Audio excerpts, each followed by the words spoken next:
Smart TV Shri Anandpur साहब वालों पंजाब भारत और विदेशों में वसते गुरु नानक नाम लेवा ते खालसा पंथ नूं एक बार फिर भाई हरसिमरत सिंह वालों वाहिगुरू जी का खालसा वाहिगुरू जी की फतेह। अज असी जो इस विशेष टॉपिक ते विशेष गलबात विच आपां जो तुहाडे नाल विचार साझे करांगे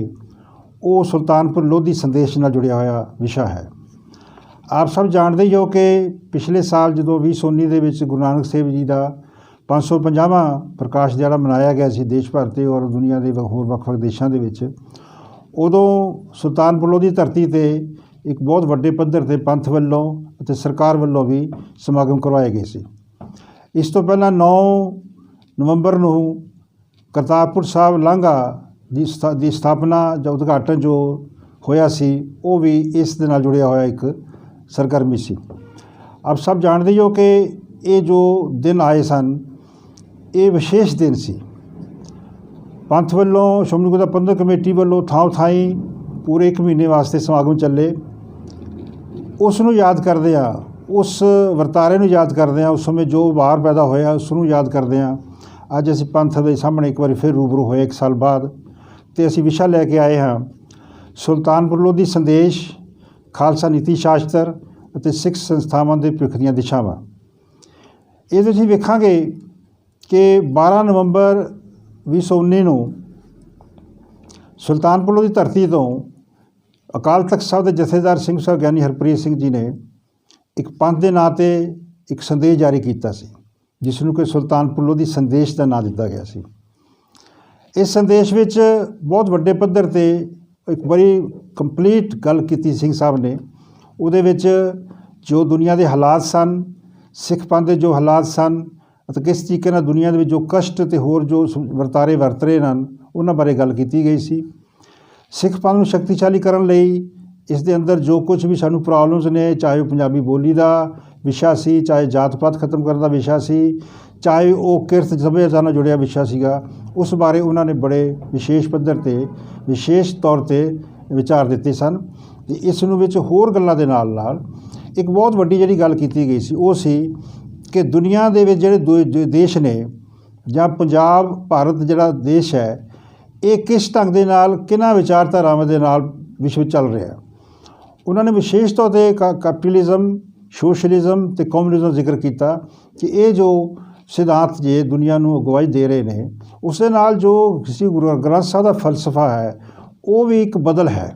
ਉਹ ਇਹਨਾਂ ਤਿੰਨਾਂ ਵਿਚਾਰਧਾਰਾਵਾਂ ਦਾ ਜਸ ਦੇ ਨਾਲ ਜੋ ਹੋਰ ਬਾਅਦ ਵਿੱਚ ਅਸੀਂ ਹਿੰਦੂਤਵ ਵੀ ਜੋੜ ਸਕਦੇ ਹਾਂ ਉਸ ਦਾ ਇੱਕ ਬਦਲਵਾਂ ਵਿਚਾਰ ਮਾਡਲ ਹੈ ਜਿਸ ਨੂੰ ਕਿ ਅਪਣਾਇਆ ਜਾਣਾ ਚਾਹੀਦਾ ਹੈ। ਉਸਨੇ ਹੋਰ ਉਹਨਾਂ ਨੇ ਜਿਹੜੀ ਵੱਡੀ ਗੱਲ ਕੀਤੀ ਸੀ ਉਹ ਸੀ ਕਿ ਪਿਛਲੇ 70-75 ਸਾਲ ਤੋਂ ਸਿੱਖ ਪੰਥ ਦੇ ਜੋ ਹਾਲਾਤ ਬਣੇ ਜਾਂ ਜਿਸ ਢੰਗ ਦੇ ਨਾਲ ਸਿੱਖ ਪੰਥ ਇਹਨਾਂ ਦਿਨਾਂ ਵਿੱਚ ਇਹਨਾਂ ਦੇ ਸਾਲਾਂ ਦੇ ਵਿੱਚ ਚੱਲਦਾ ਆ ਰਿਹਾ ਹੈ ਉਸ ਦੇ ਵਿੱਚ ਖਾਲਸਾ ਪੰਥ ਦੀ ਜਿਹੜੀ ਸਥਿਤੀ ਸੀ ਉਹਨਾਂ ਨੇ ਮਹਿਸੂਸ ਕੀਤੀ ਕਿ ਸਾਡਾ ਆਪਣਾ ਕੋਈ ਨੀਤੀ ਸ਼ਾਸਤਰ ਨਹੀਂ ਹੈ ਜਿਸ ਤੋਂ ਪ੍ਰੇਰਨਾ ਲੈ ਕੇ ਸਾਡੀ ਜਿਹੜੀ ਨੀਤੀ, ਸਾਡੀ ਸੰਸਥਾਵਾਂ, ਸਾਡੇ ਆਗੂ ਔਰ ਅਕਾਲ ਤਖਤ ਸਾਹਿਬ ਵੀ ਇਸ ਨੂੰ ਪ੍ਰੇਰਨਾ ਲੈ ਕੇ ਇੱਕ ਵੱਡੇ ਪੱਧਰ 'ਤੇ ਕੰਮ ਕਰ ਸਕਣ। ਉਹਨਾਂ ਨੇ ਪੰਥ ਦੇ ਦਾਨਸ਼ਵਰਾਂ ਨੂੰ, ਵਿਦਵਾਨਾਂ ਨੂੰ ਆਵਾਜ਼ ਮਾਰੀ ਸੀ ਕਿ ਇੱਕ ਐਸਾ ਖਾਲਸਾ ਨੀਤੀ ਸ਼ਾਸਤਰ ਤਿਆਰ ਕੀਤਾ ਜਾਵੇ ਜਿਸ ਨਾਲ ਕਿ ਆਉਣ ਵਾਲੇ ਸਮੇਂ ਦੇ ਵਿੱਚ ਖਾਲਸਾ ਯੁੱਗ ਨਵਾਂ ਸ਼ੁਰੂ ਹੋ ਸਕੇ, ਉਹਦੇ ਨਵੇਂ ਪੈਂਡੇ ਤਿਆਰ ਕੀਤੇ ਜਾ ਸਕਣ। ਉਹਨਾਂ ਨੇ ਵਿਸ਼ੇਸ਼ ਤੌਰ 'ਤੇ ਜੋ ਅਸੀਂ ਪਿਛਲੇ ਸਮਿਆਂ ਦੇ ਵਿੱਚ ਕੁਦਰਤ ਮੁਖੀ ਵਿਕਾਸ ਮਾਡਲ ਦੀ ਗੱਲ ਕੀਤੀ ਸੀ, ਵਿਵਸਥਾ ਦੀ ਗੱਲ ਕੀਤੀ ਸੀ, ਅਸੀਂ ਵਿਸਮਾਦੀ ਵਿਸ਼ਵ ਆਰਡਰ ਦੀ ਗੱਲ ਜਿਹੜੀ ਕਿਤਾਬ ਸਾਡੀ ਆਈ ਉਹਦਾ ਜ਼ਿਕਰ ਕੀਤਾ ਸੀ ਕਿ ਇੱਕ ਪੰਥ ਦੇ ਵਿੱਚ ਅਜਿਹੀ ਧਾਰਾ ਚੱਲ ਰਹੀ ਹੈ ਜਿਸ ਦੇ ਨਾਲ ਕਿ ਇੱਕ ਨਵਾਂ ਵਿਕਾਸ ਮਾਡਲ, ਇੱਕ ਨਵਾਂ ਵਿਵਸਥਾ, ਇੱਕ ਨਵਾਂ ਸਮਾਜ, ਇੱਕ ਨਵਾਂ ਵਿਸ਼ਵ ਸਿਰਜਿਆ ਜਾ ਸਕਦਾ ਹੈ। ਸੋ ਅੱਜ ਅਸੀਂ ਪੰਥ ਨੂੰ ਉਸ ਗੱਲ ਦੇ ਵਿੱਚ ਯਾਦ ਕਰਾਉਣਾ ਚਾਹੁੰਦੇ ਹਾਂ ਕਿ ਇਸ ਸੰਦੇਸ਼ ਨੂੰ ਆਇਆ 1 ਸਾਲ ਹੋ ਗਿਆ। ਇਹਦੇ ਵਿੱਚ ਖਾਲਸਾ ਪੰਥ ਨੂੰ ਜੋ ਸੰਦੇਸ਼ ਦਿੱਤਾ ਗਿਆ ਸਿੰਘ ਸਾਹਿਬ ਨੇ ਆਪਣੀ ਜੋ ਜ਼ਿੰਮੇਵਾਰੀ ਸੀ ਉਸ ਨੂੰ ਪੂਰਾ ਨਿਭਾਉਂਦਿਆਂ ਹੋਇਆਂ ਪੰਥ ਦੀਆਂ ਵੱਖ-ਵੱਖ ਸੰਸਥਾਵਾਂ, ਵਿਸ਼ੇਸ਼ ਤੌਰ 'ਤੇ ਰਾਜਨੀਤੀ ਔਰ ਵੱਡੀਆਂ ਸੰਸਥਾਵਾਂ, ਸ਼੍ਰੋਮਣੀ ਗੁਰਦੁਆਰਾ ਪ੍ਰਬੰਧਕ ਕਮੇਟੀ ਜਿਹੜੀਆਂ ਕਿ ਦੇਸ਼ ਦੀ ਵਿੱਚ ਔਰ ਦੇਸ਼ ਤੋਂ ਬਾਹਰ ਇੱਕ ਪੂਰਾ ਪ੍ਰਭਾਵ ਰੱਖਦੀਆਂ ਨੇ, ਉਹਨਾਂ ਨੂੰ ਇੱਕ ਗੱਲ ਦੀ ਇਹ ਚੇਤਾ ਕਰਵਾਇਆ ਸੀ ਕਿ ਕਿਸ ਢੰਗ ਦੇ ਨਾਲ ਸਾਡਾ ਜੋ ਇਹ ਪੰਥ ਦਾ ਅਗਲਾ ਕਾਫਲਾ ਹੈ ਉਸ ਨੂੰ ਕਿਵੇਂ ਚਲਾਇਆ ਜਾ ਸਕੇ। ਉਹਨਾਂ ਨੇ ਜੋ ਇਸ ਬਾਰੇ ਚਿੰਤਾ ਕੀਤੀ ਉਸ ਦਾ ਮੈਂ ਸਮਝਦਾ ਕਿ ਕਲੈਕਟਿਵ ਚਿੰਤਨ ਹੋਣਾ ਚਾਹੀਦਾ ਸੀ जो कि विद्वान इस बारे यतन करते, बहसां चलदियां, उस क्योंकि जिहड़ा संदेश है वो अपने आप 'ਚ कंप्लीट है। उसਦੇ ਵਿੱਚ ਕੋਈ ਵਾਧ ਘਾਟ ਆਉਣ ਵਾਲੇ ਸਮੇਂ 'ਚ ਕਿਵੇਂ ਕੀਤੀ ਜਾ ਸਕੇਗੀ ਜਾਂ ਕਿਵੇਂ ਹਾਲਾਤ ਬਣਦੇ ਨੇ, ਪਰ ਅੱਜ ਦੇ ਸਮੇਂ ਦੇ ਵਿੱਚ ਜਦੋਂ ਅਸੀਂ 2020 ਬੈਠੇ ਹਾਂ ਤਾਂ ਜਦੋਂ ਉਸ ਨੂੰ ਦੁਬਾਰਾ ਝਾਤ ਮਾਰੀਏ ਸੰਦੇਸ਼ ਦੇ ਉੱਤੇ ਤਾਂ ਸਾਨੂੰ ਮਹਿਸੂਸ ਹੁੰਦਾ ਹੈ ਕਿ ਆਪਣੇ ਆਪ 'ਚ ਕੰਪਲੀਟ ਸੰਦੇਸ਼ ਆ ਉਹ, ਜਿਹਦੇ 'ਚ ਕਿ ਸਾਰੀਆਂ ਧਾਰਾਵਾਂ ਨੂੰ, ਸਾਰੀਆਂ ਸੰਸਥਾਵਾਂ ਨੂੰ ਇੱਕ ਤਰ੍ਹਾਂ ਦੀ ਆਵਾਜ਼ ਮਾਰੀ ਗਈ ਸੀ ਕਿ ਉਹ ਆਪਣੇ ਆਪ ਨੂੰ ਇੱਕ ਤਰ੍ਹਾਂ ਦਾ ਨਵੇਂ ਸਿਰੇ ਕੰਮ ਸ਼ੁਰੂ ਕਰਨ। ਸੋ ਅੱਜ ਜਦੋਂ ਅਸੀਂ ਉਸ ਸੰਦੇਸ਼ ਨੂੰ ਦੁਬਾਰਾ ਯਾਦ ਕਰਦੇ ਹਾਂ ਤਾਂ ਇਸ ਗੱਲ ਦੀ ਅਫਸੋਸ ਵੀ ਹੁੰਦਾ ਹੈ ਕਿ ਪੰਥ ਨੇ ਜਿਵੇਂ ਉਹਨਾਂ ਨੇ ਕਿਹਾ ਸੀ ਕਿ ਪੰਥ ਨੇ ਕਿਹਾ ਸੀ, ਜਥੇਬੰਦੀਆਂ ਨੇ ਕਿਹਾ ਸੀ ਕਿ ਸਾਰਾ ਸਾਲ ਗੁਰੂ ਨਾਨਕ ਸਾਹਿਬ ਦੀ ਇਹ ਸਮਾਗਮ ਕੀਤੇ ਜਾਣਗੇ। ਅੱਜ ਜਦੋਂ ਕਿ 2024 ਦੇ ਵਿੱਚ ਉਹਨਾਂ ਦਾ 551ਵਾਂ ਜਨਮ ਦਿਨ ਆ ਰਿਹਾ ਹੈ ਅਤੇ ਇਸ ਦੇ ਨਾਲ ਜਿਹੜਾ ਸ਼੍ਰੋਮਣੀ ਗੁਰਦੁਆਰਾ ਪ੍ਰਬੰਧਕ ਕਮੇਟੀ ਦਾ 100 ਸਾਲ ਹੀ ਪੂਰੇ ਹੋਣ ਜਾ ਰਹੇ ਨੇ 2020 ਦੇ ਵਿੱਚ, ਉਸ ਬਾਰੇ ਇਸ ਨੂੰ ਟਾਰਗੇਟ ਰੱਖ ਕੇ ਇੱਕ ਬਹੁਤ ਵੱਡਾ ਆਪਾਂ ਪੰਧ ਤੈਅ ਕਰ ਸਕਦੇ ਸੀ। ਪਰ ਬੜਾ ਅਫਸੋਸ ਨਾਲ ਕਹਿਣਾ ਪੈ ਰਿਹਾ ਹੈ ਕਿ ਪਿਛਲੇ 1 ਸਾਲ ਦੇ ਵਿੱਚ ਇਸ ਸੰਬੰਧੀ ਕਲੈਕਟਿਵ ਚਿੰਤਨ ਕਿਸੇ ਵੀ ਜਥੇਬੰਦੀ ਨੇ ਜਾਂ ਖਾਸ ਤੌਰ 'ਤੇ ਅਕਾਲੀ ਦਲ ਸਾਡੀ ਰਾਜਨੀਤੀ ਨੇ ਨਾ ਕੇਵਲ ਵਿਸ਼ੇਸ਼ ਜਿਹੜਾ ਆਗੂ ਇਸ ਬਾਰੇ ਚਿੰਤਤ ਹੋਣ ਕੇ ਚਿੰਤਨ ਕਰਨਾ ਚਾਹੀਦਾ ਸੀ ਕਿ ਇਸ ਦੇ ਵਿੱਚ ਕੀ ਸਾਨੂੰ ਦਿਸ਼ਾ ਦਿੱਤੀ ਗਈ ਹੈ। ਸਿਆਸਤ ਦਾ ਸਗੋਂ ਹੋਰ ਨਿਗਾਰ ਆ ਗਿਆ, ਸਿੱਖ ਸਿਆਸਤ ਦਾ। ਅਕਾਲੀ ਰਾਜਨੀਤੀ ਦੇ ਵਿੱਚ ਜੋ ਹਾਲਾਤ ਬਣ ਰਹੇ ਨੇ, ਪੰਜਾਬ ਵਿੱਚ ਜੋ ਹਾਲਾਤ ਬਣੇ ਨੇ, ਉਸ ਦੇ ਵਿੱਚ ਮੈਂ ਸਮਝਦਾ ਕਿ ਸਾਡੀ ਜਿਹੜੀ ਅਕਾਲੀ ਸਿਆਸਤ ਹੈ ਉਹ ਹੀ ਖਤਰੇ 'ਚ ਆ ਗਈ ਹੈ। ਪਰ ਜੇਕਰ ਇਸ ਸੰਦੇਸ਼ ਬਾਰੇ ਜ਼ਿਕਰ ਕੀਤਾ ਹੁੰਦਾ, ਚਿੰਤਨ ਕੀਤਾ ਹੁੰਦਾ ਸਾਡੇ ਆਗੂਆਂ ਨੇ ਕਿ ਇਸ ਵਿੱਚ ਕੀ ਕਿਹਾ ਗਿਆ ਹੈ ਅਤੇ ਕਿਸ ਢੰਗ ਦੇ ਨਾਲ ਸਾਡੀ ਨਵੀਂ ਪਾਲਿਸੀ ਬਣ ਸਕਦੀ ਹੈ, ਤਾਂ ਇਸ ਬਾਰੇ ਇੱਕ ਬੜਾ ਪੰਧ ਤੈਅ ਕੀਤਾ ਜਾ ਸਕਦਾ ਸੀ। ਇਸ ਬਾਰੇ ਅਸੀਂ ਸਮਝਦਾ ਕਿ ਪੰਥ ਦੇ ਵਿੱਚ ਕੋਈ ਨਵੀਂ ਚੇਤਨਾ ਪੈਦਾ ਨਹੀਂ ਹੋਈ, ਨਾ ਇਸ ਦੇ ਵਿੱਚ ਬਾਰੇ ਕੋਈ ਵਿਸ਼ੇਸ਼ ਤੌਰ 'ਤੇ ਕੰਮ ਕੀਤਾ ਗਿਆ। ਅੱਜ ਜਦੋਂ ਇਸ ਨੂੰ 1 ਸਾਲ ਵਿੱਚ ਬਾਅਦ ਬੀਤ ਗਿਆ ਹੈ ਤਾਂ ਸਾਡੇ ਸਾਹਮਣੇ ਇੱਕ ਬੜੀ ਵੱਡੀ ਸਥਿਤੀ ਬਣੀ ਹੋਈ ਹੈ। ਮੈਂ ਸਮਝਦਾ ਖਾਲਸਾ ਜੀ ਕਿ ਇਹ ਜੋ ਯਤਨ ਹਨ, ਇਹ ਜੋ ਸੰਦੇਸ਼ ਦਿੱਤਾ ਗਿਆ, ਉਸ ਨੂੰ ਜੇਕਰ ਅਸੀਂ ਵਿਸ਼ੇਸ਼ ਤੌਰ 'ਤੇ ਅੱਗੇ ਲੈ ਕੇ ਜਾਂਦੇ ਔਰ ਪੰਥ ਵਿੱਚ ਇਸ ਬਾਰੇ ਬੜਾ ਡਿਬੇਟ ਚੱਲਦਾ, ਡਿਸਕਸ਼ਨਸ ਹੁੰਦੀਆਂ, ਤਾਂ ਮੈਂ ਸਮਝਦਾ ਕਿ ਇੱਕ ਬੜੀ ਵੱਡੀ ਦਿਸ਼ਾ ਸਾਨੂੰ ਮਿਲ ਸਕਦੀ ਸੀ ਜਿਹੜੀ ਕਿ ਅੱਜ ਸਾਨੂੰ ਲੋੜੀਂਦੀ ਹੈ। ਪਰ ਭਾਈ ਗੁਰਦਾਸ ਇੰਸਟੀਚਿਊਟ ਐਡਵਾਂਸ ਸਿੱਖ ਸਟੱਡੀਜ਼ ਵੱਲੋਂ ਅਸੀਂ ਆਪਣੀ ਜ਼ਿੰਮੇਵਾਰੀ ਸਮਝੀ ਅਤੇ ਅਸੀਂ ਥੋੜ੍ਹੇ ਸਮੇਂ ਦੇ ਵਿੱਚ ਹੀ, ਖਾਸ ਤੌਰ 'ਤੇ ਕਰੋਨਾ ਕਾਲ ਵਿੱਚ ਵੱਡਾ ਕੰਮ ਕਰਕੇ ਇਹ ਜੋ ਖਾਲਸਾ ਨੀਤੀ ਸ਼ਾਸਤਰ ਤਿਆਰ ਕੀਤਾ ਹੈ, ਇਹ ਪੰਥ ਦੇ ਸਨਮੁਖ ਅਸੀਂ ਪੇਸ਼ ਕੀਤਾ ਹੈ। ਜੋ ਆਸ ਸਿੰਘ ਸਾਹਿਬ ਨੇ ਵਿਦਵਾਨਾਂ ਤੋਂ ਰੱਖੀ ਸੀ, ਉਸ ਨੂੰ ਅਸੀਂ ਆਪਣੇ 'ਤੇ ਲੈਂਦਿਆਂ ਇਹ ਨੀਤੀ ਸ਼ਾਸਤਰ ਤਿਆਰ ਕੀਤਾ ਹੈ, ਜਿਹਦੇ ਵਿੱਚ ਕਿ ਸਾਰੇ ਵਿਸ਼ਿਆਂ ਬਾਰੇ ਜੋ ਇੱਕ ਕੌਮ ਨੂੰ ਚਲਾਉਣ ਵਾਸਤੇ ਵੱਖ-ਵੱਖ ਜੋ ਸੰਸਥਾਵਾਂ, ਜੋ ਆਗੂ, ਜੋ ਜਥੇਬੰਦੀਆਂ, ਉਹਨਾਂ ਨੇ ਕਿਵੇਂ ਕੰਮ ਕਰਨਾ ਹੈ, ਇਸ ਬਾਰੇ ਅਸੀਂ ਇਹਦੇ ਵਿੱਚ ਜ਼ਿਕਰ ਕੀਤਾ ਹੈ। ਅਤੇ ਇਸ ਬਾਰੇ ਮੈਂ ਸਮਝਦਾ ਕਿ ਅੱਜ ਜਦੋਂ 1 ਸਾਲ ਹੋ ਗਿਆ ਤਾਂ ਸਾਨੂੰ ਇਸ ਬਾਰੇ ਇੱਕ ਤਰ੍ਹਾਂ ਦੀ ਨਵੀਂ ਚਿੰਤਾ ਦੇ ਵਿੱਚ ਆਉਣਾ ਚਾਹੀਦਾ ਹੈ ਕਿ ਇੱਕ ਤਾਂ ਇਸ ਬਾਰੇ ਜੋ ਜਥੇਬੰਦੀਆਂ ਨਹੀਂ ਅੱਗੇ ਚੱਲ ਸਕੀਆਂ, ਸੰਸਥਾਵਾਂ ਨਹੀਂ ਕਿਸ ਨੂੰ ਫਾਲੋ ਕਰ ਸਕੀ, ਈਵਨ ਮੈਂ ਸਮਝਦਾ ਸਾਡੇ ਚੇਤਿਆਂ 'ਚੋਂ ਵਿਸਰ ਗਿਆ ਸੁਲਤਾਨਪੁਰ ਲੋਧੀ ਸੰਦੇਸ਼। ਅੱਜ ਸਾਨੂੰ ਚੇਤਿਆਂ 'ਚ ਵਾਪਸ ਲਿਆ ਕੇ ਇਸ ਬਾਰੇ ਚਿੰਤਨ ਕਰਨਾ ਚਾਹੀਦਾ, ਕਲੈਕਟਿਵ ਚਿੰਤਨ ਕਰਨਾ ਚਾਹੀਦਾ ਹੈ ਕਿ ਪੰਥ ਨੇ ਅੱਗੇ ਆਉਣ ਵਾਲੇ ਸਮੇਂ 'ਚ ਕਿੱਧਰ ਜਾਣਾ ਹੈ। ਸੋ ਇਸ ਬਾਰੇ ਮੈਂ ਮਹਿਸੂਸ ਕਰਦਾ ਖਾਲਸਾ ਜੀ ਕਿ ਸਾਡੇ ਸਾਹਮਣੇ ਇੱਕ ਬਹੁਤ ਵੱਡੀ ਗੱਲ ਇਹ ਆ ਗਈ ਹੋਈ ਹੈ ਕਿ ਅਸੀਂ ਇਸ ਨੀਤੀ ਸ਼ਾਸਤਰ ਅਨੁਸਾਰ ਜਾਂ ਪੰਥ ਦੀਆਂ ਜੋ ਲੋੜਾਂ ਨੇ, ਉਹ ਸੰਸਥਾਵਾਂ ਨੂੰ ਕਿਸ ਢੰਗ ਦੇ ਨਾਲ ਅੱਗੇ ਲਿਜਾਇਆ ਜਾਵੇ, ਇਸ ਵਾਸਤੇ ਸਾਨੂੰ ਮਾਡਲ ਸਿਰਜਣੇ ਪੈਣਗੇ। ਅੱਜ ਜਦੋਂ ਮੈਂ ਮਹਿਸੂਸ ਕਰਦਾ ਕਿ ਇਹ ਸਾਡੇ ਕੋਲ ਕੋਈ ਮਾਡਲ ਨਹੀਂ ਰਹਿ ਗਏ ਤਾਂ ਸਾਨੂੰ ਰਾਜਨੀਤੀ ਦਾ ਮਾਡਲ, ਵਿੱਦਿਅਕ ਮਾਡਲ, ਕਿਉਂਕਿ ਇਹ ਬੜਾ ਇੰਪੋਰਟੈਂਟ ਹੈ ਕਿ ਹਿੰਦੁਸਤਾਨ ਦੀ ਵਿੱਦਿਅਕ ਨੀਤੀ ਦੇ ਅੰਤਰਗਤ ਜਾਂ ਇਸ ਤੋਂ ਵੱਖਰੇ ਤੌਰ 'ਤੇ ਪੰਥ ਦੇ ਜਿਹੜੇ ਨੌਜਵਾਨ ਮਨੁੱਖੀ ਸਰੋਤ ਨੇ ਉਹਨਾਂ ਨੂੰ ਕਿਵੇਂ ਤਿਆਰ ਕੀਤਾ ਜਾਵੇ, ਇਹ ਸਾਡੀ ਆਪਣੀ ਵਿੱਦਿਅਕ ਨੀਤੀ ਬਣਨੀ ਚਾਹੀਦੀ ਹੈ। ਪੰਥ ਦੀ ਇਕੋਨਮਿਕ ਨੀਤੀ ਕੀ ਹੈ, ਸਾਡਾ ਪੰਥ ਦਾ, ਪੰਜਾਬ ਦਾ ਔਰ ਦੁਨੀਆ ਲਈ ਕਿਹੜਾ ਵਿਕਾਸ ਮਾਡਲ ਹੈ, ਇਸ ਬਾਰੇ ਸਾਡੇ ਕੋਲ ਨੀਤੀ ਹੈ ਜਾਂ ਸਾਡੇ ਕੋਲ ਕੀ ਮਾਡਲ ਹੈ, ਇਸ ਬਾਰੇ ਸਾਨੂੰ ਚਰਚਾ ਕਰਨੀ ਚਾਹੀਦੀ ਸੀ। ਅੱਜ ਜਦੋਂ ਪੰਜਾਬ ਦੇ ਵਿੱਚ ਖੇਤੀ ਅੰਦੋਲਨ ਚੱਲ ਰਿਹਾ, ਕਿਸਾਨੀ ਅੰਦੋਲਨ ਚੱਲ ਰਿਹਾ ਹੈ, ਤਾਂ ਜਿੱਥੇ ਕਿਸਾਨ ਆਪਣੀਆਂ ਮੰਗਾਂ ਲਈ ਲੜ ਰਹੇ ਨੇ, ਸੰਘਰਸ਼ ਕਰ ਰਹੇ ਨੇ, ਉਹਦੇ ਨਾਲ ਇੱਕ ਨਵੀਂ ਚੇਤਨਾ ਪੈਦਾ ਹੋ ਰਹੀ ਹੈ ਨੌਜਵਾਨਾਂ ਦੇ ਵਿੱਚ। ਖਾਸ ਤੌਰ 'ਤੇ ਨਵੇਂ ਲੀਡਰ ਸਾਹਮਣੇ ਆ ਰਹੇ ਨੇ ਕਿ ਕਿਸ ਢੰਗ ਦੇ ਨਾਲ ਜੋ ਪਿਛਲੇ ਸਮਿਆਂ ਦੇ ਵਿੱਚ ਹਿੰਦੁਸਤਾਨ ਦੀ ਧਰਤੀ 'ਤੇ ਜੋ ਸਾਡੇ ਰਾਜ ਆਏ, ਚਲੇ ਗਏ, ਅੱਜ ਸਾਡੀ ਕੀ ਸਥਿਤੀ ਹੈ, ਉਸ ਬਾਰੇ ਜਦੋਂ ਕਿ ਉਹ ਇੱਕ ਸੰਘਰਸ਼ ਜਾਂ ਪੁਰਾਣੇ ਉਸ ਦੀ ਨਿਰੰਤਰਤਾ ਵਿੱਚ ਗੱਲ ਚੱਲ ਰਹੀ ਹੈ, ਤਾਂ ਉਸਦੇ ਵਿੱਚ ਇੱਕ ਬਹੁਤ ਵੱਡੀ ਡਿਵੈਲਪਮੈਂਟ ਇਹ ਹੋਈ ਹੈ ਇਹਨਾਂ ਦਿਨਾਂ ਦੇ ਵਿੱਚ ਕਿ ਉਹ ਜਿਹੜੇ ਨੌਜਵਾਨ ਆਗੂ ਜਾਂ ਜਿਹੜੇ ਇਸ ਬਾਰੇ ਸੋਚਦੇ ਨੇ ਕਿ ਅਸੀਂ ਕਿਸ ਪਾਸੇ ਜਾਈਏ, ਉਹਨਾਂ ਨੇ ਪੰਜਾਬ ਦਾ ਆਪਣਾ ਵਿਕਾਸ ਮਾਡਲ ਔਰ ਖ਼ਾਸ ਤੌਰ 'ਤੇ ਖੇਤੀ ਮਾਡਲ ਬਣਾਉਣ ਦੀ ਗੱਲ ਕੀਤੀ ਹੈ, ਜਿਹੜਾ ਕਿ ਇਸ ਕਿਤਾਬ ਦੇ ਵਿੱਚ ਜ਼ਿਕਰ ਕੀਤਾ ਹੋਇਆ। ਔਰ ਇਸ ਦੇ ਨਾਲ ਨਾਲ ਜਿਹੜਾ ਸਾਡਾ ਸੱਭਿਆਚਾਰਕ ਨੀਤੀ ਕੀ ਸਾਡੀ ਨੌਜਵਾਨਾਂ ਨੂੰ ਸੰਭਾਲਣ ਵਾਸਤੇ ਕੀ ਨੀਤੀ ਹੈ, ਸਾਡੀ ਜਿਹੜੀਆਂ ਹੋਰ ਸੰਸਥਾਵਾਂ ਗੁਰੂ ਨਾਨਕ ਨਾਮ ਲੇਵਾ ਇਤਨੇ ਵੱਖਰੇ ਸਾਡੇ ਗਰੁੱਪ ਨੇ ਵੱਖ-ਵੱਖ ਦੇਸ਼ਾਂ 'ਚ ਬੈਠਦੇ ਨੇ ਜਾਂ ਉਹ ਭਾਰਤ ਦੇ ਵੱਖ ਸੂਬਿਆਂ 'ਚ ਬੈਠੇ, ਉਹਨਾਂ ਨੂੰ ਅਸੀਂ ਨਾਲ ਲੈ ਕੇ ਕਿਵੇਂ ਚੱਲਣਾ ਹੈ। ਔਰ ਇਸ ਦੇ ਨਾਲ ਨਾਲ ਮੈਂ ਸਮਝਦਾ ਕਿ ਜਿਹੜਾ ਸਾਡੀਆਂ ਖੇਡਾਂ ਬਾਰੇ, ਮੀਡੀਆ ਬਾਰੇ, ਸਾਡੀ ਜਿਹੜੀ ਨੌਜਵਾਨੀ ਨੂੰ ਸੰਭਾਲ ਕੇ ਅੱਗੇ ਕਿਵੇਂ ਉਹਨਾਂ ਨੂੰ ਅਸੀਂ ਨਵੀਂ ਦਿਸ਼ਾ ਦੇਣੀ ਹੈ, ਸਾਡੇ ਰਿਸੋਰਸਿਸ ਕਿਵੇਂ ਤਿਆਰ ਹੋਣੇ ਨੇ, ਇਸ ਬਾਰੇ ਮੈਂ ਸਮਝਦਾ ਕਿ ਸਾਨੂੰ ਅੱਜ ਇਹ ਜਦੋਂ ਸਾਲ ਹੋ ਚੁੱਕਾ ਹੈ ਔਰ ਸੰਦੇਸ਼ ਦੇ ਵਿੱਚ ਗੱਲਾਂ ਕੀਤੀਆਂ ਗਈਆਂ ਨੇ, ਤਾਂ ਸਾਨੂੰ ਇਸ ਬਾਰੇ ਯਤਨ ਕਰਨੇ ਚਾਹੀਦੇ ਨੇ ਕਿ ਕਿਸ ਢੰਗ ਦੇ ਨਾਲ ਅਸੀਂ ਅੱਗੇ ਵੱਧ ਸਕੀਏ। ਸੋ ਮੈਂ ਸਮਝਦਾ ਖਾਲਸਾ ਜੀ ਅੱਜ ਸਮਾਂ ਬੜਾ ਗੰਭੀਰ ਚੱਲ ਰਿਹਾ ਹੈ। ਸਮਾਜ ਟੀਵੀ ਔਰ ਹੋਰ ਜੋ ਸਾਡੀਆਂ ਸੰਸਥਾਵਾਂ ਕੰਮ ਕਰ ਰਹੀਆਂ ਨੇ, Bhai Gurdas institute advance studies, ਅਸੀਂ ਸਮਝਦੇ ਹਾਂ ਕਿ ਇਸ ਵਾਸਤੇ ਇੱਕ ਸਾਡਾ ਨਿਊਕਲੀਅਸ ਬਣਾਉਣ ਦਾ ਯਤਨ ਕਰ ਰਹੇ ਹਾਂ ਅਸੀਂ, ਕਿ ਕਿਸ ਢੰਗ ਦੇ ਨਾਲ ਇੱਕ ਇੰਟੈਲੈਕਚੁਅਲ ਨਿਊਕਲੀਅਸ ਚੱਲੇ। ਭਾਵੇਂ ਅਸੀਂ ਇਸ ਨੂੰ ਮੈਂ ਸਮਝਦਾ ਕਿ ਮੋਨੋਲੋਗ ਹੀ ਚੱਲ ਰਿਹਾ ਹੈ ਫਿਲਹਾਲ, ਪਰ ਅਸੀਂ ਆਉਣ ਵਾਲੇ ਸਮੇਂ ਜੋ ਡਾਇਲੋਗ ਚਲਾਵਾਂਗੇ, ਅਸੀਂ ਇਸ ਮੰਚ ਨੂੰ ਇਸ ਟੀਵੀ ਰਾਹੀਂ, ਸੋਸ਼ਲ ਮੀਡੀਆ ਰਾਹੀਂ ਜਾਂ ਹੋਰ ਤਰੀਕੇ ਨਾਲ ਇੱਕ ਬਹੁਤ ਵੱਡੇ ਪੱਧਰ ਦੇ ਇੱਕ ਇੰਟੈਲੈਕਚੁਅਲ ਨਿਊਕਲੀਅਸ ਬਿਲਡ ਕਰਨਾ ਚਾਹੁੰਦੇ ਹਾਂ, ਤਾਂ ਕਿ ਜੋ ਸਾਨੂੰ ਥਿੰਕ ਟੈਂਕ ਦੀ ਘਾਟ ਮਹਿਸੂਸ ਕੀਤੀ ਜਾ ਰਹੀ ਹੈ, ਉਸ ਬਾਰੇ ਅਸੀਂ ਚੇਤਨ ਹੋ ਕੇ ਇੱਕ ਕੌਮ ਨੂੰ ਘੱਟੋ ਘੱਟ ਦਿਸ਼ਾ ਦੇਣ ਲਈ ਵਿੱਚ ਯਤਨ ਕਰੀਏ ਨਾ। ਸੋ ਯਤਨ ਕਰ ਰਹੇ ਹਾਂ ਅਸੀਂ, ਪਰ ਮੈਂ ਸਮਝਦਾ ਕਿ ਇੱਥੇ ਅਕਾਲ ਤਖ਼ਤ ਸਾਹਿਬ ਦੀ ਜ਼ਿੰਮੇਵਾਰੀ ਵੀ ਇੱਥੇ ਫਿਰ ਬਣ ਗਈ ਹੈ, ਕਿਉਂਕਿ ਸ਼੍ਰੋਮਣੀ ਗੁਰਦੁਆਰਾ ਪ੍ਰਬੰਧਕ ਕਮੇਟੀ ਦਾ 100 ਸਾਲ ਪੂਰਾ ਹੋਣ ਵਾਲਾ ਚੱਲ ਰਿਹਾ ਹੈ, ਔਰ ਉਸ ਨੇ 100 ਸਾਲ ਬਾਅਦ ਕੀ ਨਵੀਂ ਦਿਸ਼ਾ ਤਿਆਰ ਕਰਨੀ ਹੈ, ਇਸ ਬਾਰੇ ਵੀ ਆਪਾਂ ਗੱਲ ਕਰਨੀ ਹੈ ਅੱਗੇ ਆਉਣ ਵਾਲੇ ਸਮੇਂ 'ਚ, ਕਿ ਸ਼੍ਰੋਮਣੀ ਅਕਾਲੀ ਦਲ ਦੇ ਆਪਣੇ ਤਰੀਕੇ ਨਾਲ ਜੋ ਰਾਜਨੀਤਿਕ ਗਰੁੱਪ ਹੋਰ ਬਣ ਰਹੇ ਨੇ, ਇਹਦੇ ਵਿਰੋਧ ਵਿੱਚ ਜਾਂ ਅੰਦਰ ਰਾਜਨੀਤੀ ਨੂੰ ਰੀਡਿਫਾਈਨ ਕਰਨਾ ਪਏਗਾ। ਉਸ ਦੇ ਨਾਲ ਨਾਲ ਮੈਂ ਸਮਝਦਾ ਖਾਲਸਾ ਜੀ ਕਿ ਅਕਾਲ ਤਖ਼ਤ ਦੀ ਛਤਰ ਛਾਇਆ ਹੇਠ ਔਰ ਖਾਲਸਾ ਨੀਤੀ ਸ਼ਾਸਤਰ ਦੀ ਪ੍ਰੇਰਨਾ ਦੇ ਵਿੱਚ ਅਗਰ SGPC ਔਰ ਸਾਡੀਆਂ ਹੋਰ ਜਥੇਬੰਦੀਆਂ ਨੂੰ ਆਪਣੇ ਆਪ ਨੂੰ ਰੀਡਿਫਾਈਨ ਕਰਨਾ ਪਏਗਾ, ਆਪਣੀਆਂ ਸਰਗਰਮੀਆਂ ਨੂੰ ਆਪਣਾ ਰੀਇਨਵੈਂਟ ਕਰਨਾ ਪਏਗਾ, ਕਿ ਆਉਣ ਵਾਲੇ ਸਮੇਂ 'ਚ ਅਸੀਂ ਜੋ ਪਿਛਲੀਆਂ ਸਰਗਰਮੀਆਂ ਕਰਦੇ ਆਏ ਆ, ਉਹਦੀ ਨਿਰੰਤਰਤਾ ਦੇ ਵਿੱਚ ਜੋ ਅੱਜ ਲੋੜਾਂ ਨੇ, ਉਹਨਾਂ ਲੋੜਾਂ ਅਨੁਸਾਰ ਅਸੀਂ ਆਉਣ ਵਾਲੇ ਸਮੇਂ ਦੇ ਵਿੱਚ ਕਿਵੇਂ ਜਥੇਬੰਦੀਆਂ ਨੂੰ ਰੀਡਿਫਾਈਨ ਕਰਕੇ ਪੰਥ ਦੇ ਸੂਰ ਇਸ ਪਾਸੇ ਲਗਾਈਏ। ਸੋ ਇੱਥੇ ਮੈਂ ਸਮਝਦਾ ਕਿ ਅਕਾਲ ਤਖ਼ਤ ਸਾਹਿਬ ਦੇ ਸਿੰਘ ਸਾਹਿਬ ਨੂੰ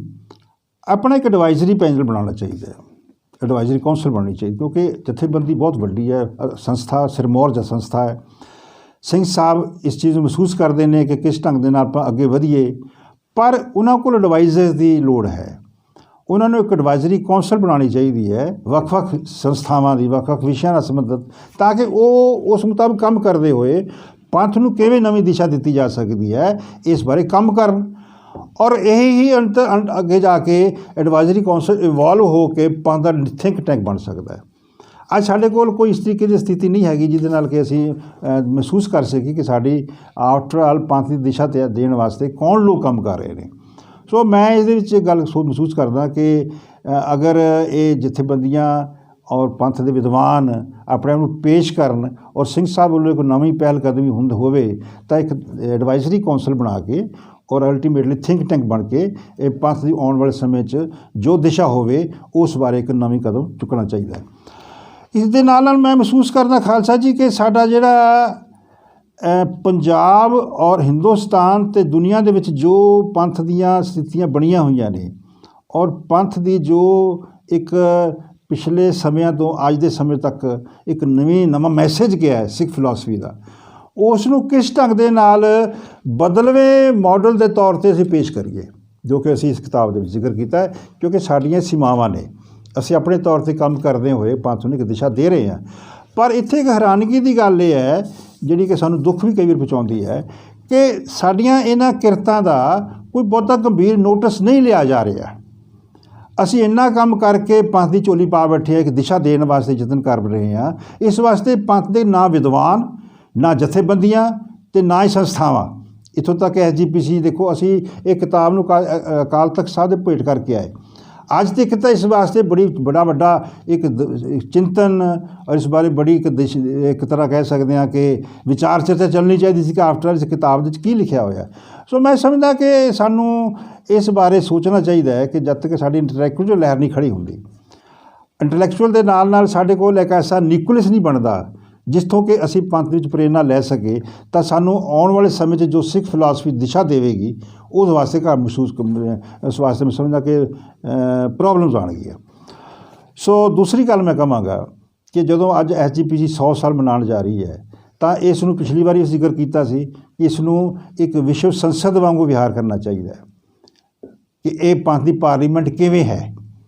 सो इस वास्ते असी आइडिया दिता सी, अज फिर दे रहे हैं कि एक सुधारां दा एजेंडा लिया जाए, जो सुधार चाहिए ने इस वो सुधार लिया कि असी किवें इस नवीं SGPC खड़ी कर सकीए। इस दे नाल जिहड़ी वड्डी गल है वो है कि इस SGPC नूं एक विश्व संसद वांगू विहार करना चाहिए। It should behave like a विश्व पार्लीमेंट। और ये 3 दिन आउंदे ने सारे साल दे विच, एक विसाखी का, दूसरा गुरु ग्रंथ साहब जी का प्रकाश दिवस और तीसरा गुरु गोबिंद सिंह साहब जी का प्रकाश दिवस। 3-3 4-4 महीने के फर्क के नाल ये जो 3 दिन आते हैं, इन्हां 3 दिनों से घट्टो घट्ट एक हफ्ते का इजलास जोड़ा है वो SGPC सदना चाहिए, ताकि वो विश्व के पद्धर से जो कुछ पंथ के असली हालात ने वक्-वक् विषयों बारे डिस्कशनस होण। अकाल तख्त दा जथेदार साहब उस बुढ़ले शहर पहले दिन दे विच पंथ के जो मुद्दे ने जां हालात ने जां मसले ने उन्हां बारे एक लैक्चर देण, सारे मैंबर साहबान तैयारी करके आण और वो डिस्कशनस होवे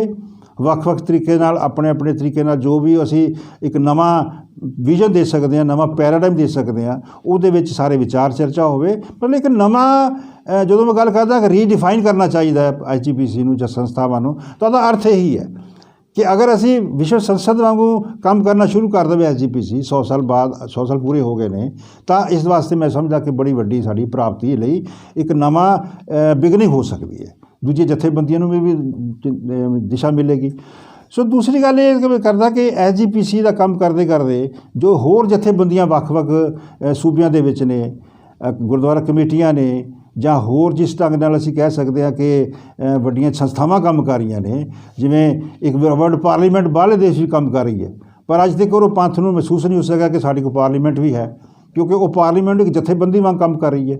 सो it should work like a parliament. So is which पंथ की एकता होवे, पंथ दे विच जड़ियां बदलाव का मैं भी देखिया महसूस कर रहा कि समा चल रहा है। अज हिंदुस्तान दे विच भी और दुनिया दे विच भी जो स्थापित जथेबंदियां सरकारां या होर जो लोग ने वो क्योंकि बदले हुए समय दे विच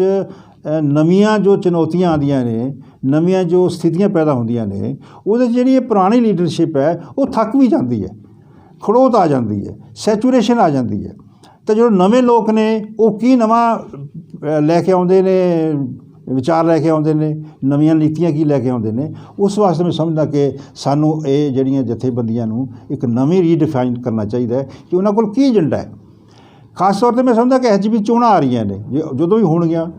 SGPC चोणां दे विच मैं एक जथेबंदी नाल आगू नाल गल कीती तो उन्होंने मैं दस्सिया तुसीं सुधारां दा एजेंडा लैके आओ, एजेंडा सुधारां नूं मुख रख के अगे तुसीं काम करो। पर उन्हों का जो एटीट्यूड से बहुता इनकरेजिंग नहीं सीगा। उन्हों का विचार से कि एक बार SGPC ते कब्जा कर लीए मुड़ के सुधार आपे आ जाएंगे। सो ये मैं समझदा कि एक तरह की गलत नीति सी कि पहला सुधार लियाण की लियाते जाण, उस वास्ते एक एजेंडा तैयार किया जाए, विजन डाकूमेंट तैयार किया जाए इस किताब के आधार पर, होर जो भी विचार आउंदे ने। सो मैं इसनूं इस तरह ले लैना कि सुधार SGPC का एक संसद वांगू विहार करना, अकाल तख्त साहब वालों एक नवीं चेतना दे विच नवा रोल निभाउंदियां ये जथेबंदियां संस्थावां नूं एक नवीं दिशा देनी। और ये सुल्तानपुर लोधी संदेश ने जो पिछले 1 साल पहला माहौल बनाया सी और जो 1920 वाला माहौल बनया सी, वो जिहा माहौल बन जाए उस दे नाल कि एक नवीं चेतना जिहड़ी है पंथ पैदा हो सकती है। मैं समझदा कि इसलिए SGPC भी बड़ी समस्या च हैगी है, अकाली सियासत समस्या च है, पंथ दी जथेबंदियां कोल कोई एजेंडा नहीं। लेकिन एक होर मैं समझदा कि जेकर देखो इतिहास दे विच की हुंदा है जां कौमां च की हुंदा है, जदों स्थापित आगू कोई काम ना कर सकण, कोई काम ना करन जां सिर्फ समझ लगाण, तो उस दे नाल जिहड़ी थल्ले अंडर करंट है ਅੰਡਰਕਰੰਟ ਦੇ ਵਿੱਚ ਕੋਈ ਐਸੀਆਂ ਹਲਚਲਾਂ ਚੱਲਦੀਆਂ ਰਹਿੰਦੀਆਂ ਨੇ ਵਿਚਾਰਧਾਰਕ ਵੀ ਤੇ ਐਕਸ਼ਨ ਪਲਾਨ ਦੀਆਂ ਵੀ, ਜਿਹੜੀਆਂ ਕਿ ਸਮਾਂ ਆਉਣ 'ਤੇ ਉਹ ਵੈਂਟ ਲੱਭ ਲੈਂਦੀਆਂ ਨੇ ਆਪਣਾ। ਅੱਜ ਭਾਵੇਂ ਕਿਸਾਨੀ ਅੰਦੋਲਨ ਕਿੰਨਾ ਮੁੱਦਿਆਂ ਨਾਲ ਲੈ ਕੇ ਚੱਲ ਰਿਹਾ ਹੈ, ਲੇਕਿਨ ਇਸ ਦੇ ਨਾਲ ਇੱਕ ਨਵੀਂ ਹੋਰ ਲਹਿਰ ਚੱਲ ਰਹੀ ਹੈ, ਜਿਹੜੀ ਕਿ ਪੰਥ ਨੂੰ ਇੱਕ ਨਵੇਂ ਪੰਜਾਬ ਦੇ ਹੱਕਾਂ ਦੇ ਬਾਰੇ, ਹੋਂਦ ਬਾਰੇ, ਪੰਜਾਬ ਦੇ ਨਾਲ ਜੋ ਪਿਛਲੇ ਸਮੇਂ ਧੱਕਾ ਹੁੰਦਾ ਰਿਹਾ ਸਿੱਖਾਂ ਨਾਲ, ਉਸ ਬਾਰੇ ਔਰ ਹੋਰ ਬੜੇ ਵਿਸ਼ਿਆਂ ਬਾਰੇ ਇੱਕ ਨਵੀਂ ਚਰਚਾ ਚੱਲ ਰਹੀ ਹੈ। ਨਵਾਂ ਇੱਕ ਕਹਿ ਸਕਦੇ ਹਾਂ ਕਿ ਲਹਿਰ ਚੱਲ ਰਹੀ ਹੈ। ਸੋ ਇਹ ਅਗਰ ਅੱਜ ਦੇ ਸਾਡੇ ਆਗੂ, ਸਥਾਪਿਤ ਆਗੂ ਸੰਸਥਾਪਿਤ ਨਹੀਂ ਕਰਨਗੇ ਜਾਂ ਇਸ ਬਾਰੇ ਢਿੱਲ-ਮੱਠ ਕਰਨਗੇ ਜਾਂ ਉਹਦੇ ਵਿਜ਼ਨ ਮੁਤਾਬਕ ਕੰਮ ਨਹੀਂ ਕਰਨਗੇ, ਤਾਂ ਹੋਰ ਨਵੇਂ ਆਗੂ ਆ ਜਾਣਗੇ। ਉਹ ਨਵੇਂ ਆਗੂ ਆ ਕੇ ਉਸ ਸਥਿਤੀ ਨੂੰ ਬਦਲਣਗੇ। ਸੋ ਮੈਂ ਮਹਿਸੂਸ ਕਰਦਾ ਖਾਲਸਾ ਜੀ ਕਿ ਜੋ ਇਸ ਵੇਲੇ ਸਮਾਂ ਬਣਿਆ ਹੈ, ਸਮਾਂ ਸਾਡੇ ਹੱਥੋਂ ਜਾ ਰਿਹਾ ਹੈ। 2020 ਦਾ ਬੜਾ ਇੱਕ ਕਰੂਸ਼ੀਅਲ ਸਮਾਂ ਹੈ ਔਰ ਹੁਣ 1 ਮਹੀਨੇ ਤੱਕ ਖਤਮ ਹੋ ਰਿਹਾ ਹੈ। ਆਉਣ ਵਾਲੇ ਸਮੇਂ 'ਚ ਕਿਵੇਂ ਅਸੀਂ ਨਵੀਂ ਚਾਲ ਚੱਲਾਂਗੇ ਪੰਥ ਦੀ, ਅਤੇ ਪੰਥ ਜਾ ਕੇ ਸਾਡੀ ਜਿਹੜੀ ਇੱਕ ਨਵੀਂ ਸਥਿਤੀ ਦੇ ਵਿੱਚ ਇੱਕ ਜੋ ਨਵਾਂ ਸੰਦੇਸ਼ ਸੁਲਤਾਨਪੁਰ ਲੋਧੀ ਸੰਦੇਸ਼ ਆਇਆ ਹੈ,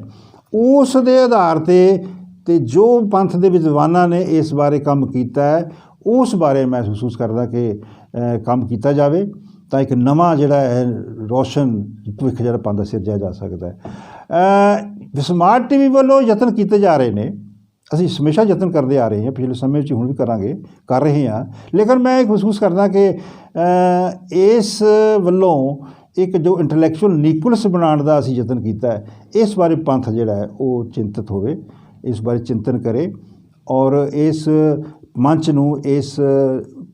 ਜਥੇਬੰਦੀ ਨੂੰ, ਇਸ ਸੰਸਥਾ ਨੂੰ ਉਹ ਪੰਥ ਮਹਿਸੂਸ ਕਰੇ ਕਿ ਤਾਕਤ ਦਈਏ।